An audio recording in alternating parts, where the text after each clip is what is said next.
I thought I had it figured out, believed in us, we were meant to be, no doubt. A teenage love, everybody else could see the way we were, living in a fantasy. Hello guys and welcome back to the Laird Performance YouTube channel. Today we're back on the MK8 and we're going to be giving it a serious suspension upgrade. We're going to be fitting a full set of Gaz coilovers as well as camber plates and a strut brace. We also might throw on another couple of power adders as well. So let's get cracking. So that's the old suspension now off. The good old ST springs. Well, I say good old, they're good brand new ST springs. They've done as well for a couple of track days, but now it's time to move on to the bigger and better suspension kit. So I've just had the new tyres turned up for the other track car, so hopefully this will cut down our times a wee bit more, because my tyres are dead. To be fair, I've got a fair few track days at them, so I'm quite impressed. That's why I've just went and bought more of them. Better to go for all fresh rubber than not too fresh rubber at all. It's good that they've got the camber bolts down the bottom as well, because it means that you don't need to drop the struts to add a bit of camber on the front.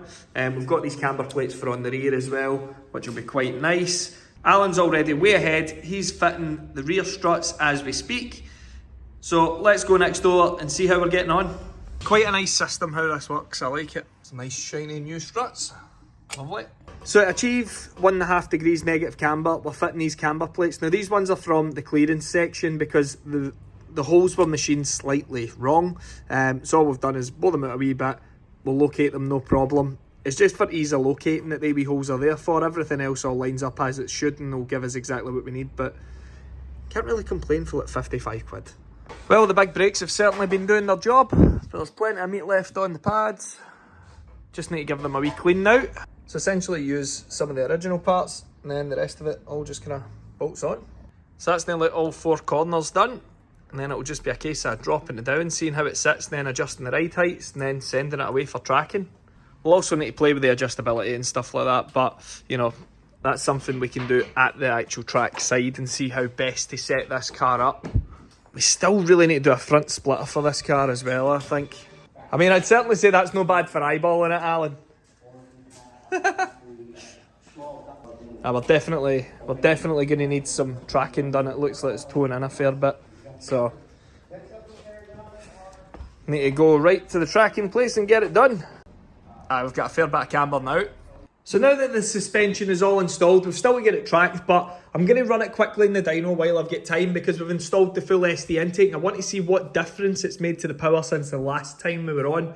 So with the initial runs, you know, a couple of things that we've noticed is it gets quite warm. These cars are always quite warm running.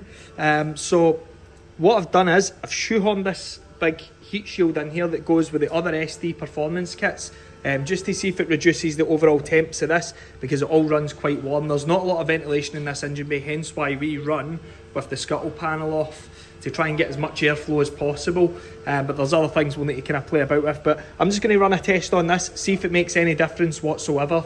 So with that test conducted, we have seen a power increase by approximately 5 brake horsepower just by adding a heat shield. So that is quite significant.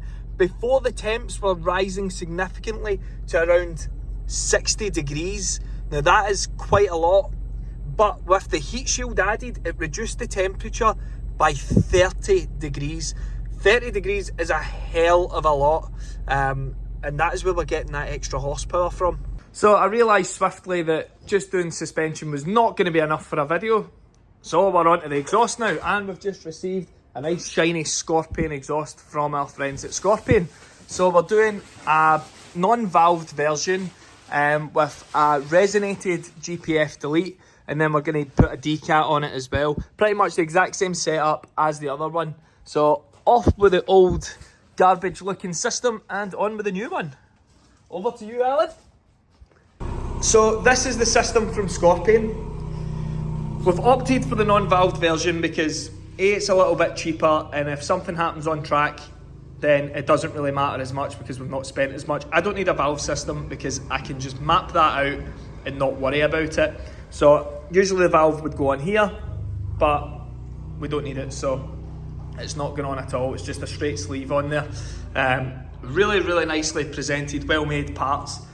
You know, you can even see the GPF delete, lovely, nice Scorpion logo on there. Scorpion sent us a bunch of stickers as well as some badges as well, which was nice of them. So we just need to get this thing fitted now. So this part in the system is mega restrictive, and just removing these two components can actually give you a fair bit more power. Oh, she's coming off. Oh, you've struck water, mate. You've struck water. That's good. We can drink that. Alan's flying through it. Flying through. So the cat back is off. Now it's time to get in about the cat. Meow. So what we're also going to be fitting is our Outlaw decat to this. I had this on the shelf, so that's why we went for that rather than the Scorpion one, whereas the Scorpion one is just as nice. We do loads of nice decats for these, but this is what we're going to opt for just because this is our handmade one. Look at the shiny shiny! Look at the shiny shiny! That's smashing, that. I think we should just run it like that, Alan, you know, just pipe right onto the fuel tank. That sounds like a great plan. Nice and lightweight. The only drawback, you know, is that the exhaust's gonna go and like hit there and then come down. And it's just no perfect for flow. If it directly went onto the fuel tank, it wouldn't be as bad. Aye, just look from here right across the fuel tank and out. That'll be perfect, eh? Just try to get it lined up perfectly. That's always the hard part, but we're getting there. One thing this car's been lacking for a long time is the pipes in the rear end in it, just with that standard exhaust. It's looked crap, but now it's going to look a lot better. Oh yes, already we're livening that right up. Really complements the maxed in diffuser as well. Starting to look really good now. The only main issue we're having is, you know, because this car's a wee bit older, a lot of the heat shielding is starting to, you know, kind of break away. To be expected, you know, bit age related stuff, but other than that, this is fitting nicely. I'll be moving on. Gotta let it go. Living on my own. Making me strong. Now on a show.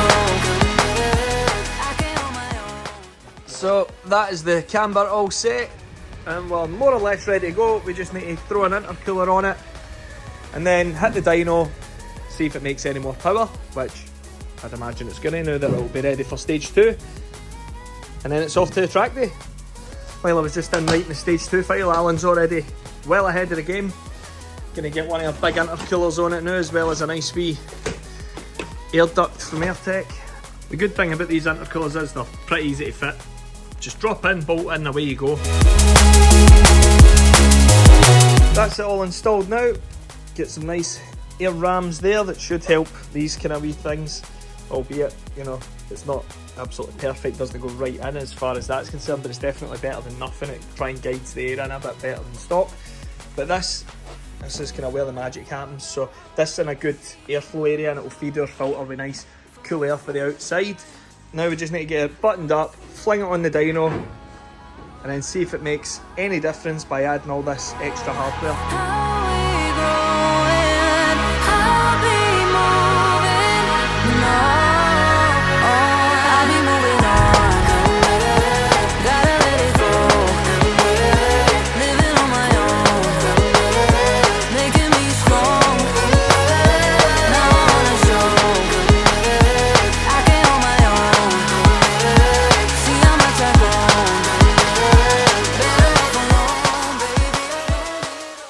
So the new suspension setup handled great. We could all agree that there was still improvements that could be done, a couple of bits needing dialed in. Another thing is the car seriously needs a bit more top end. Naturally, with the small turbo that's on it from standard, it's not going to have mass amounts of top end. So we'll need to fix that with a hybrid turbo, which we'll be doing soon. Another thing is we really need to address the infamous steering knock that's going on with it. That again is just going to be one of those annoying jobs that I have to do, not that I want to do it, but I have to do it. But yeah, it seems like it's all going pretty well. We're super excited to get this back down to Oulton Park and see the improvements from the first time it was there. But we're nearly there with this one now, guys, before it's perfect for what we would consider to be a great track car. So make sure that you stay tuned, keep up to date with the progress on this car. But our next video is actually going to be on the Mark 7. Now, a lot of people know this car, but I've not shown it in a lot of videos recently because I've been more involved in other projects that have been happening in the background. A lot to do with the Mark 4 Focus ST, as well as the Mark 8s and the RSs and stuff. But I've recently just purchased a bunch of 4-bar map sensors so that we can take these cars to the next level. We need more fueling, but that's another thing that we're going to address. So right now, I'm going to go and I'm going to try and dial in one of these map sensors, and tomorrow we're out with the Scottish ST and RS owners for a big drive up to Fort William that we'll be videoing. So hopefully it'll all go well, we'll have no mishaps with these new sensors, and it'll just be a great day out.